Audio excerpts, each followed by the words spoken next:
Assalamualaikum warahmatullahi wabarakatuh. Bismillah walhamdulillah wassalatu wassalamu ala rasulillah wa ala alihi wa sahbihi wa mawala wa ba'd. Apa kabar pemirsa Umat TV dimanapun Anda berada? Senang sekali pada hari ini saya Andi Jaya kembali menemani pemirsa semua dalam program Parenting Nabawi. Dan insya Allah pada tema kita hari ini adalah mengatasi generasi home service.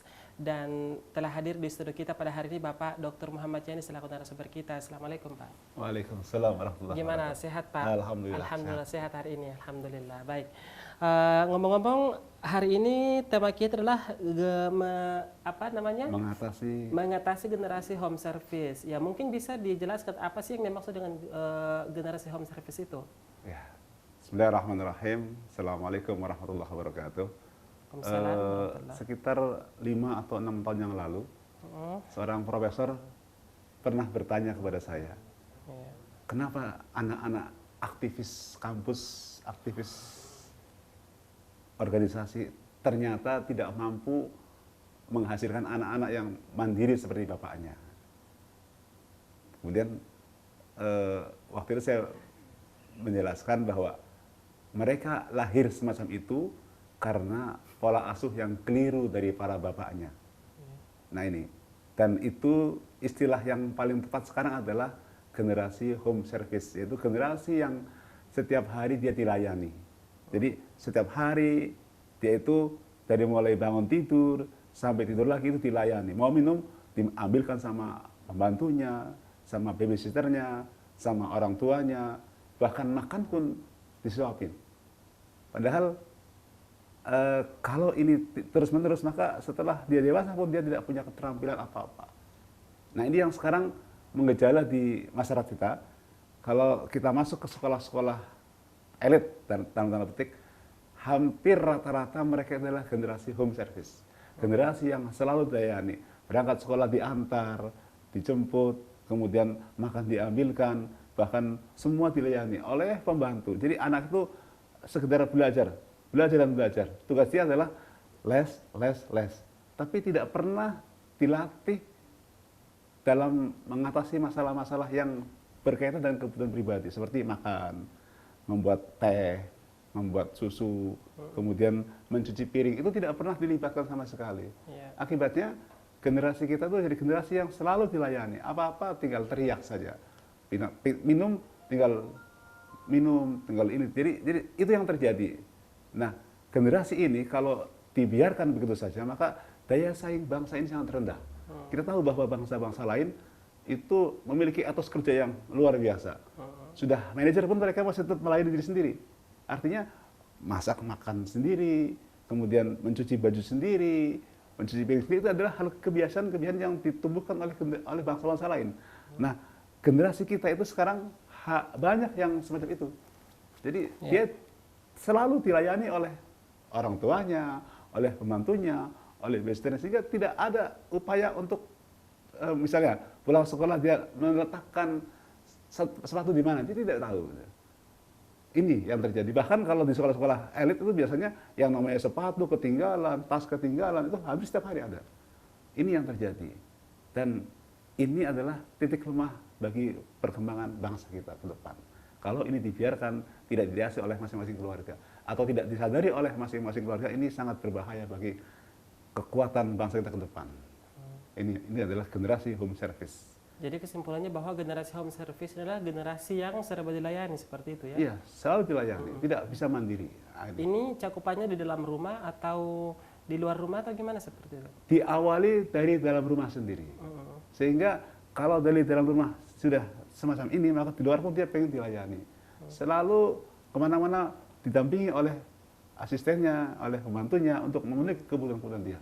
Bahkan sampai kuliah pun mereka masih, saya pernah punya teman, sudah kuliah, jadi setiap kali pulang ke rumahnya, pulang kampung, dia bawa pakaian kotor untuk 2 minggu. Tidak bisa mencuci sendiri dia. Ini kan sangat prihatin. Bagaimana dia bisa mengatasi yang lain kalau hal-hal yang menyangkut dirinya saja tidak bisa. Nah ini yang menurut saya munculnya generasi-generasi ini mengakibatkan daya saing kita itu rendah dengan tenaga-tenaga di dunia luar itu. Ini yang harus segera disadari oleh para orang tua, para guru, dan semua tokoh masyarakat generasi ini harus kita atasi supaya ini tidak muncul dan menjadikan daya saing bangsa kita terendah. Ini. Baik. Kita akan mengangkat beberapa contoh-contoh kasus yang terjadi di masyarakat kita. Namun sebelum itu, apakah bisa lebih didetailkan sebenarnya hal-hal apa saja yang seharusnya anak itu tidak diservis seperti itu? Mana yang harusnya ia lakukan sendiri dan mana yang ideal untuk dia harus diservis seperti itu. Misalnya katakanlah contoh mencuci baju seperti itu ya. Apakah ini termasuk kategori hal yang harusnya tidak diservis atau boleh diservis? Seperti itu. Kira-kira kurang lebih bagaimana kriterianya? Ya, yang paling mendasar adalah makan. Ya. Makan itu kalau anak sudah bisa menggunakan tangannya untuk memasukkan makanan ke mulutnya, maka disitulah saat anak untuk berlatih makan sendiri. Ya. Jangan sampai anak itu sampai besar karena orang tuanya nggak sabar, maka dia selalu disuapin. Ini yang terjadi. Jadi alasan kalau dia makan sendiri kelamaan, maka disuapinlah oleh orang tuanya, oleh ibunya, oleh pembantunya. Akibatnya anak ini tidak punya ukuran kapan dia lapar dan kapan dia berhenti gitu. Nah, anak-anak yang semacam ini umumnya adalah punya kelebihan berat badan atau obesitas. Karena ukuran makannya itu tidak ada ukuran. Jadi yang menyuapi itulah yang memberi ukuran. Kamu makan sekian. Padahal anak itu kalau dia lapar pasti akan makan. Ketika sejak awal ditanamkan kepada anak-anak bahwa makan itu bersama di meja makan antara ayahnya, ibunya, keluarga yang lain, maka dia akan belajar memasukkan makanan ke mulutnya. Nah, otomatis kalau dia sudah memfungsikan tangannya untuk memasukkan ke mulutnya, maka dia bisa makan sendiri. Kalau ini dilatih, tinggal orang tua mengarahkan. Mungkin memang tahap awal itu mungkin agak gelepotan ya, agak kotor. Tetapi kalau sudah terbiasa, dia tuh nanti orang tuanya menganjurkan semua makanan harus habis. Ambil secukupnya. Ini adalah sambil menanamkan nilai-nilai juga. Ya, baik itu mungkin contoh ya Pak. Contoh misalnya dalam hal makan, ya tentunya pastilah kita harapkan bahwa tidak ada lagi yang istilahnya diservis ya. Sampai umur 6 tahun misalnya, 7 tahun. Tapi maksud saya apakah ada kriteria hal-hal yang misalnya hal yang ini anaknya harus mandiri, kalau hal yang ini dianya harus bisa boleh diservis seperti itu. Ya, jadi batasannya seperti apa, jadi, Pak? batasnya adalah umur. Ketika dia umur sebelum 7 tahun, maka dia sudah mulai ditanggung jawab, tetapi tanggung jawab yang masih ringan. Misalnya tadi, kalau makan harus sendiri sejak awal ya. Kalau misalnya tugas-tugas yang lain, nyuci baju, mungkin anak segitu belum saatnya dilatih. Tapi dia harus mengerti bagaimana prosedur mencuci baju. Kalau baju kotor, paling tidak dia tahu taruh di tempat mana gitu. Jadi pulang sekolah ya, atau pulang bermain, baju yang kotor itu taruh di mana. Walaupun dia belum dilatih bagaimana dia mencuci piring, mencuci baju. Tetapi paling tidak dia tahu bagaimana tahap-tahap tanggung jawab terhadap apa yang setelah dia pakai taruh di mana. Jadi orang tua harus punya tempat, ini baju kotor, taruh di sana. Ini sepatu, tempat di sini. Jadi itu sejak awal. Terus bagaimana kalau dia mau buang sampah? Itu tempatnya di sini gitu. Jadi tidak sembarangan buang sampah. Ada penanganan melatih tanggung jawab sejak dini. Walaupun dengan tahap yang pelan-pelan, tidak harus drastis, kamu harus semacam itu, tapi dengan bermain. Kalau ada sampah, ayo kita taruh di mana? Ini tempatnya di sini. Baju yang kotor di mana? Ini tempatnya di sini. Jadi mereka tahu aturan-aturan sehingga ada rasa kedisiplinan dalam dirinya, ada rasa bahwa dia tuh harus terlibat dalam pekerjaan di rumah gitu. Belum sampai kepada untuk 7 tahun pertama, belum sampai dia mencuci piring. Baru pakaian yang kotor taruh di tempat mana kalau dia ganti itu. Nah, ini yang harus dilatihkan kepada anak sejak awal. Jangan sampai pas karena kita layani terus, dia tidak pernah berusaha untuk menjadi mandiri. Baik, mungkin kita akan mengangkat beberapa kasus. Kita masih ada waktu ya. Baik, tahapan-tahapan dalam penyediaan granase home service ini seperti apa? Tahap yang pertama adalah orang tua, ibu, ayah, itu harus terlibat di dalam pekerjaan-pekerjaan di rumah. Jadi jangan sampai orang tuanya itu tidak mampu memberi contoh. Jadi orang tua yang memberi contoh itulah yang nanti akan diikuti oleh anak. Misalnya kalau ayahnya mencuci mobil atau mencuci apa itu, anaknya menyaksikan sambil ikut main-main, kan senang kan anak-anak kalau lihat orang tua itu mencuci apa dia pasti akan terlibat ikut terlibat. Ini adalah salah satu melatih bagaimana seorang anak itu terlibat dalam pekerjaan-pekerjaan rumah. Dikerjakan secara bersama-sama. Mungkin anak perempuan ikut ibunya di dapur, lihat bagaimana ibunya tuh memasak, dia melihat, kemudian apa yang dia ini bisa dia apa ikut sibuk memotong apa, mengupas apa, itu adalah tahap-tahap yang sejak awal ditanamkan sejak anak-anak masih di bawah 7 tahun. Ini ditanamkan dengan contoh yang baik dari orang tua, ayah dan ibunya. Nah, jangan sampai hanya mengandalkan pembantu terus.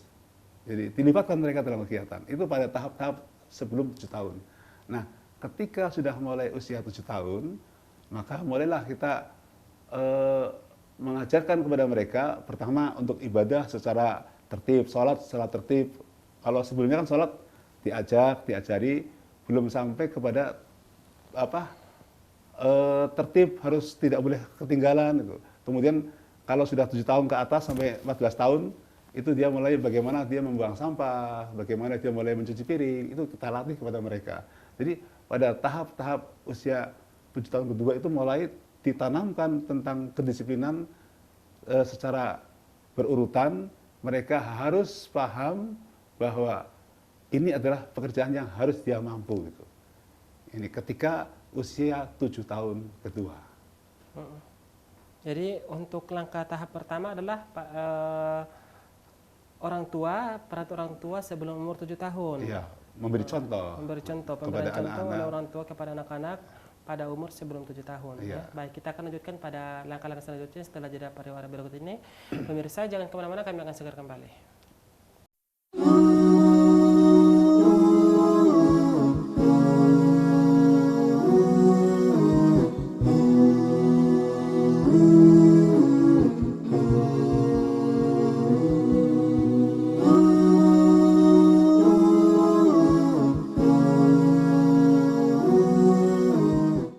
Ya, baik pemirsa, kembali lagi di program Parenting Nabawi, masih bersama saya Andi Jaya dan narasumber kita Bapak Dr. Muhammad Yani, masih dengan tema menangani generasi home service. Baik, tadi kita telah sampai di pembahasan yang pertama, tahap-tahap dalam menyediakan home service. Ya, mungkin bisa dilanjutkan, Pak. Ya.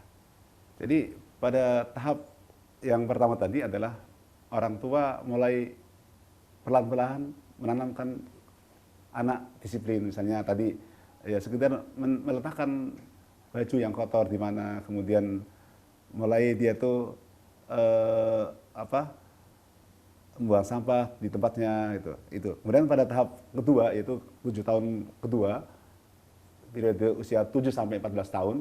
Nah, di sini mereka anak-anak itu sudah mulai sekolah.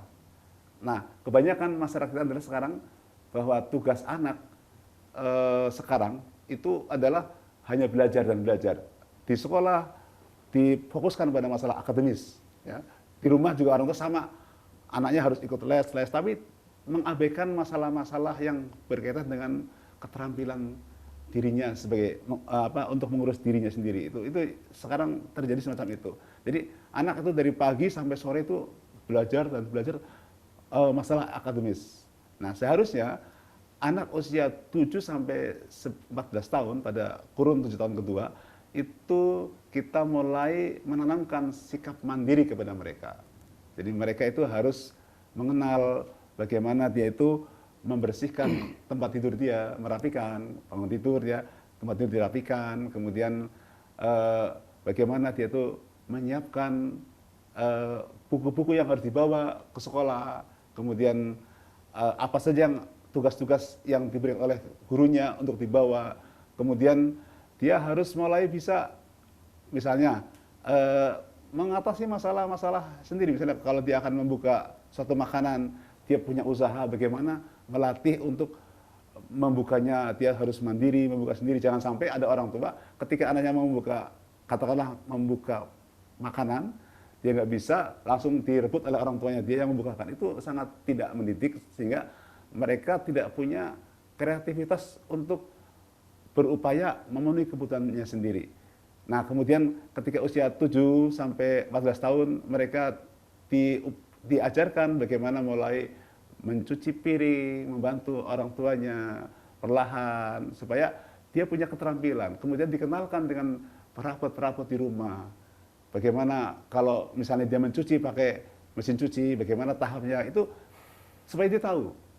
Sehingga dia punya keterampilan seandainya nanti pas dia tuh harus camping, dia harus seperti apa, dia mencuci piring, mencuci keperluan diri sendiri. Ini yang perlu ditanamkan kepada anak-anak supaya mereka punya jiwa kemandirian.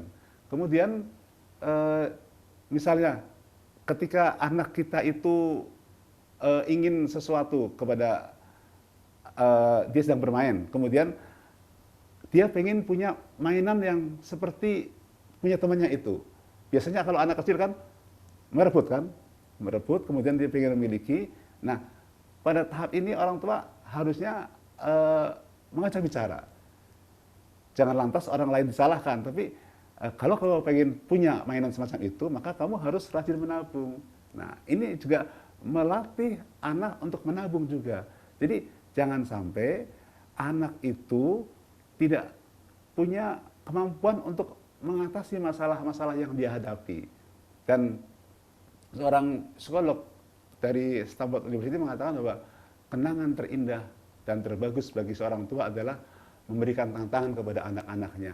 Ini yang mungkin sekarang jarang sekali orang tua berani memberikan tantangan kepada anak-anaknya, karena semuanya serba ada, serba dilayani. Ini yang mungkin harus kita sadari bersama, bahwa anak kita itu harus punya keterampilan. Paling tidak nanti suatu saat kalau misalnya ada bencana alam yang tidak pernah kita prediksi, dia tuh bisa mengatasi apa yang harus dia dapatkan untuk makan misalnya. Bagaimana dia tuh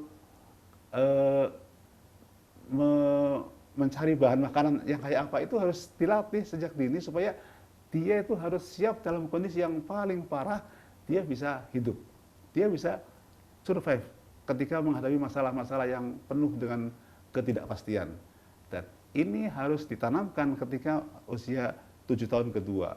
Mereka harus mulai mandiri, mulai belajar sendiri, mulai mereka itu memecahkan masalah-masalah yang dihadapi perlahan-lahan, sedikit demi sedikit, atas bimbingan dari orang tua. Ini yang perlu kita tanamkan kepada anak-anak kita. Dan kemudian pada usia ini juga ibadah itu harus mulai ditanamkan untuk lebih baik lagi. Bahkan Nabi pada usia 7 tahun itu sudah mensyaratkan bahwa dia itu harus mulai dilatih sholat dengan tertib.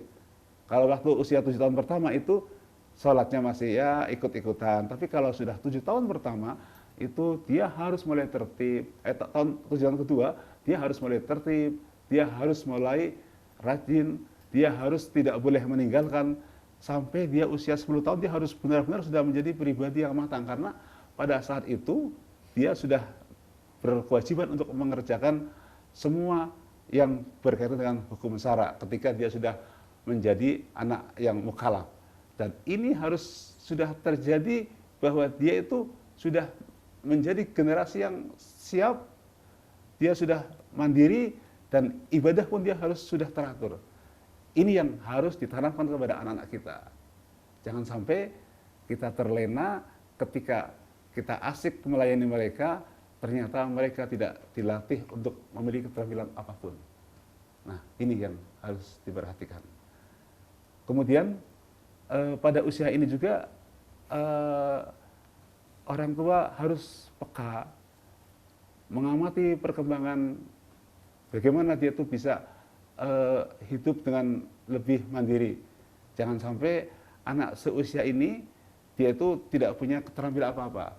Orang tua harus mulai memberikan tanggung jawab kepada anak yang usia 7 sampai 12 tahun. Misalnya, dia harus tanggung jawab untuk menyapu halaman, membersihkan Kalau dia punya kolam ikan, dia harus membersihkan kolam ikan. Kita latih supaya dia punya tugas-tugas yang rutin yang dia kerjakan sehingga dia punya keterampilan di dalam kehidupan sehari-hari. Ini yang harus orang tua itu selalu memonitor. Apakah dia sudah bisa mengemban tanggung jawab yang diberikan oleh orang tua atau tidak. Ini sangat penting sekali sehingga ketika dia sudah mulai besar, dia kalau toh dia harus katakanlah sekolah di tempat yang jauh dari orang tuanya, karena sekarang banyak sekali orang tua yang menitipkan anaknya kepada pesantren ketika SMP, SMA, itu sudah tidak punya kekhawatiran tentang dalam melayani dirinya sendiri. Ini sangat penting, karena yang sekarang juga terjadi di sekolah-sekolah, banyak pesantren-pesantren yang karena alasan harus menguasai berbagai macam keilmuan, maka dia tidak dilatih untuk mandiri itu. Seperti tidak pernah dilatih bagaimana dia mencuci piring, karena makan sudah disediakan, tidak pernah dilatih bagaimana dia itu menyiapkan makanan sendiri. Ini juga sebenarnya kurang bagus. Seharusnya pengelola pesantren juga ketika anak sudah tingkat SMP, SMA itu dilatih bagaimana juga memiliki keterampilan yang tidak dilayani. Karena banyak anak-anak pesantren setelah pulang ke rumah, dia malah jadi anak yang malas sekali, tidak mau terlibat dalam pekerjaan di rumahnya. Nah, ini akan mengakibatkan generasi kita tuh generasi yang tidak terampil. Bahkan dalam persaingan nanti setelah dia selesai sekolah, dia akan kalah bersaing dengan bangsa-bangsa lain di dunia. Sementara kalau bangsa lain itu mereka sudah menyiapkan bagaimana dalam rangka mengisi pasar bebas. Mereka sudah sekarang di pasar di mana-mana. Nah, kalau kita masih terlena dengan pendidikan yang semacam ini, yaitu anak-anak tidak punya keterampilan, kita akan kalah bersaing. Ini yang harus diatasi oleh banyak keluarga. Baik. Itu tadi untuk tahap yang 7 kedua. tahun yang kedua ya. Ya. Kemudian tahap yang ketiga setelah dia 14 tahun sampai dengan 21 tahun, maka dia itu harus menjadi pribadi yang sudah bisa memecahkan berbagai masalah-masalah sendirinya. Dia itu harus tampil sebagai generasi yang tumbuh, yang mandiri, yang bisa berkiprah dalam kehidupan. Tidak sekedar dia menyediakan makanan untuk dirinya sendiri, dia juga bisa berkiprah dalam kehidupan bermasyarakat yang lebih luas lagi. Mereka harus mulai berlatih untuk melayani masyarakat, melayani orang-orang di sekitarnya, sehingga benar-benar dia tumbuh menjadi generasi yang diharapkan oleh agama kita. Generasi yang perkasa, generasi yang kuat, generasi yang memiliki keterampilan, generasi yang memiliki keahlian, dan generasi yang benar-benar dia tuh menjadi generasi yang diharapkan ke depan. Nah, generasi yang semacam inilah yang akan menyebabkan dia itu tumbuh menjadi generasi harapan umat. Baik. Materinya menarik sekali. Kita akan lanjutkan setelah jeda pariwara berikut. Pemirsa jangan kemana-mana, kami akan segera kembali.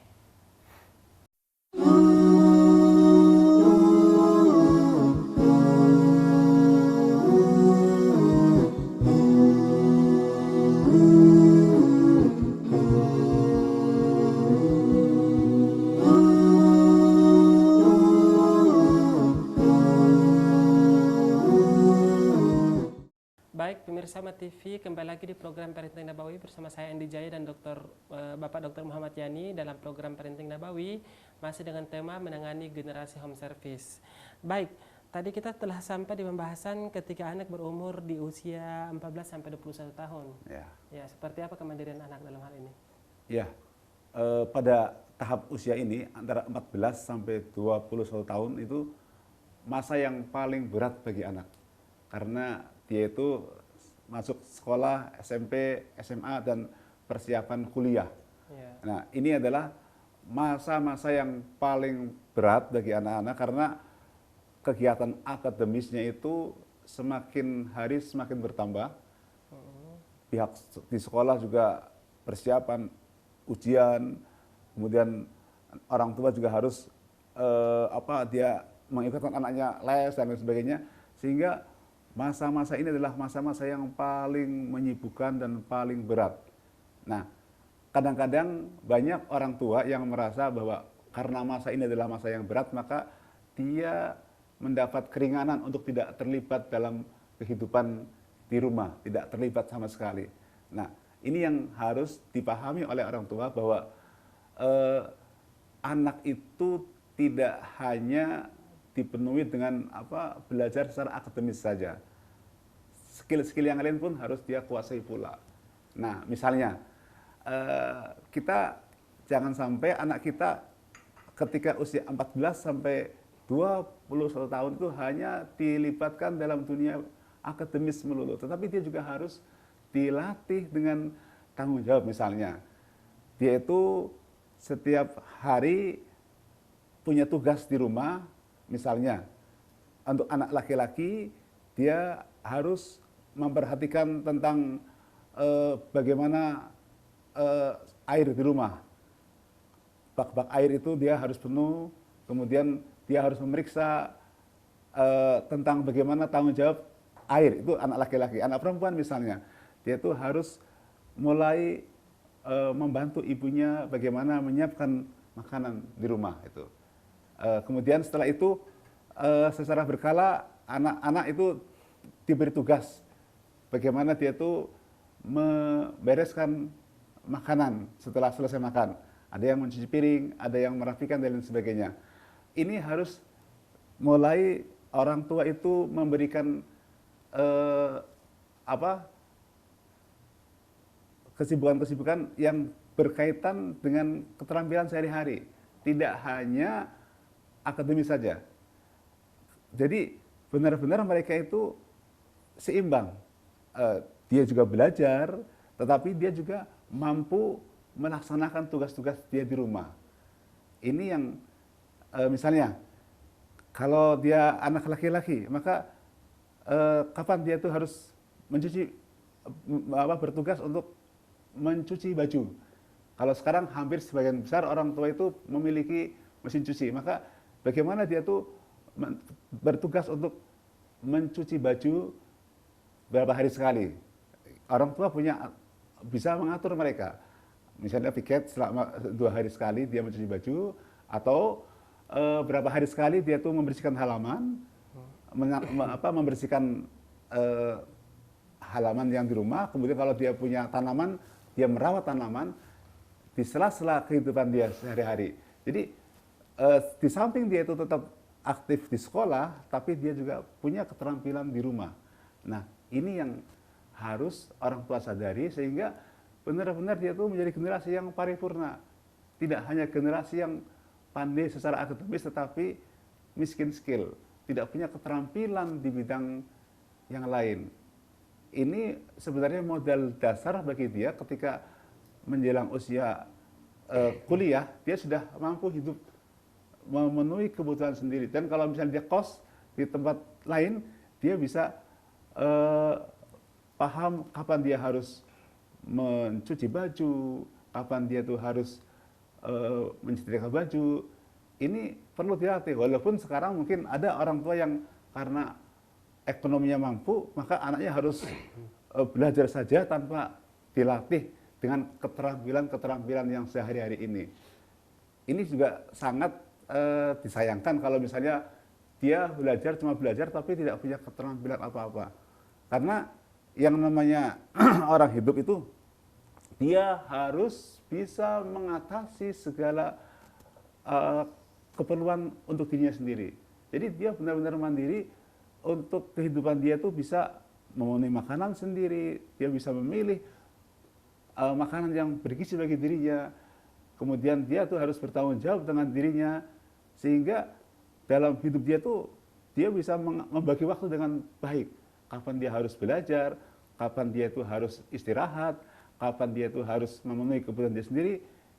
Ini dilatih sejak mulai memasuki awal 14 tahun sampai 21 tahun. Sehingga ketika dia sudah meninggalkan orang tua, dia sudah bisa menata hidupnya.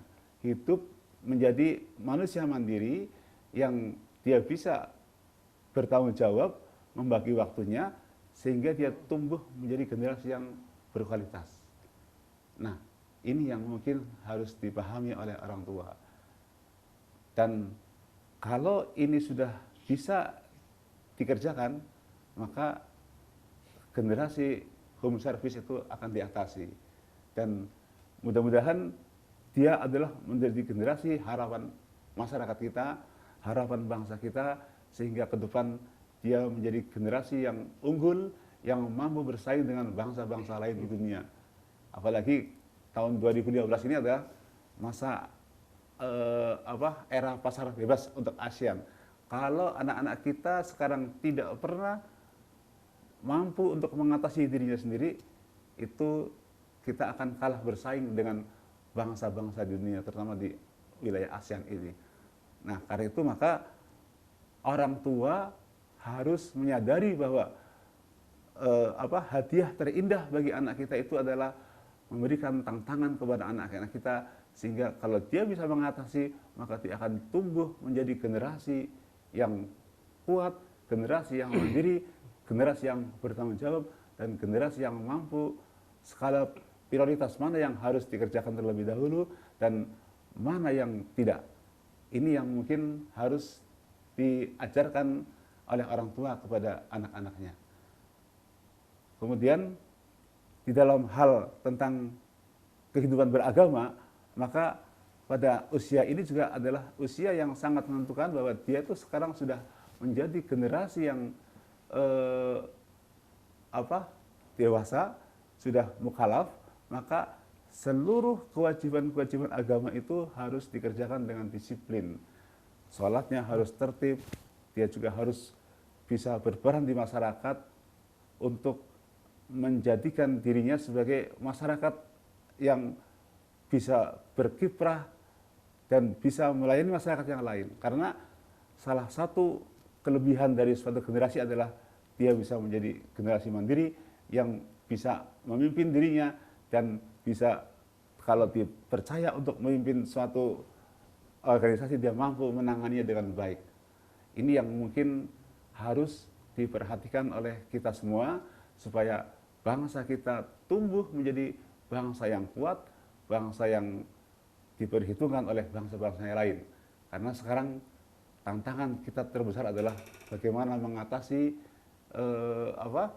serangan dari luar berupa pornografi, berupa narkoba yang sengaja oleh bangsa lain supaya kita itu menjadi generasi yang lemah. Nah, kalau anak kita tidak diajari tentang skala prioritas, mana yang penting, mana yang wajib, mana yang sunnah, maka nanti mereka akan terlena dengan segala kemudahan hidup sekarang ini. Dia akan menjadi generasi yang terlena, dan jangan sampai keluarga kita ada yang terlibat kepada perbuatan-perbuatan yang tidak disiplin, kemudian dia itu terlena dengan bujuk rayuan setan melalui narkoba dan pornografi, sehingga dia menjadi generasi yang sudah tidak punya harapan lagi. Ini yang dikhawatirkan. Kalau dia tidak diajari bagaimana dia mandiri dan dia tidak diberi tantangan, maka kita khawatir dia akan mudah terjerumus pada hal-hal yang paling parah, yaitu pornografi dan narkotika. Ini yang harus benar-benar kita waspadai bersama, karena hidup kita itu sekarang adalah hidup penuh dengan persaingan. Bangsa-bangsa di dunia itu mengincar kekayaan alam kita. Kalau generasi kita itu tidak mandiri, tidak kuat, maka tidak usah berperang, mereka sudah menang. Dan itu maka menyiapkan generasi yang unggul, menyiapkan generasi yang tangguh, itu adalah suatu keharusan agar bangsa kita benar-benar mampu berdiri tegak dan dia menjadi generasi yang diperhitungkan oleh bangsa-bangsa lain. Inilah fungsi dari mengatasi generasi home service, agar ke depan bangsa kita menjadi bangsa yang diperhitungkan, bangsa yang tidak diremehkan oleh bangsa-bangsa lain. Karena Mereka adalah orang-orang yang mandiri, orang-orang yang punya konsep hidup yang jelas, mereka berkualitas, sehingga kita akan menjadi generasi terbaik dari bangsa-bangsa di dunia dengan potensi jumlah umat Islam yang besar, dengan keterampilan yang bagus, maka kita akan memegang kendali dunia. Dan ini adalah harapan para founding father negara kita. Kalau itu bisa kita terapkan, insya Allah tidak lama lagi kita akan menjadi generasi bangsa yang kuat, bangsa yang maju, yang mampu memanfaatkan kekayaan alamnya secara mandiri, tidak harus tergantung pada bangsa lain di dunia. Nah, kalau itu terjadi, maka kita adalah negara yang benar-benar bisa mampu meraih kejayaannya dengan baldatun thayyibatun wa rabbun ghafur. Baik, benar sekali ya pembahasannya. Namun pemirsa, waktu kita sangat terbatas. Namun kesimpulan dari apa yang kita bicarakan pada hari ini adalah bahwa fenomena generasi home service ini merupakan suatu fenomena yang kurang baik dan harus ditangani oleh para orang tua sehingga anak tidak terbiasa dimanjakan dengan segala hal. Ya, anak terbiasa harus lebih mandiri dengan yang selama ia mampu untuk kerjakan seperti itu. Baik, akhir kata saya Andi Jaya dan narasumber kita Bapak Dr. Muhammad Yani undur diri dan mewakili seluruh kru yang bekerja pada hari ini mengucapkan terima kasih yang sebesar-besarnya. Wassalamualaikum warahmatullahi wabarakatuh.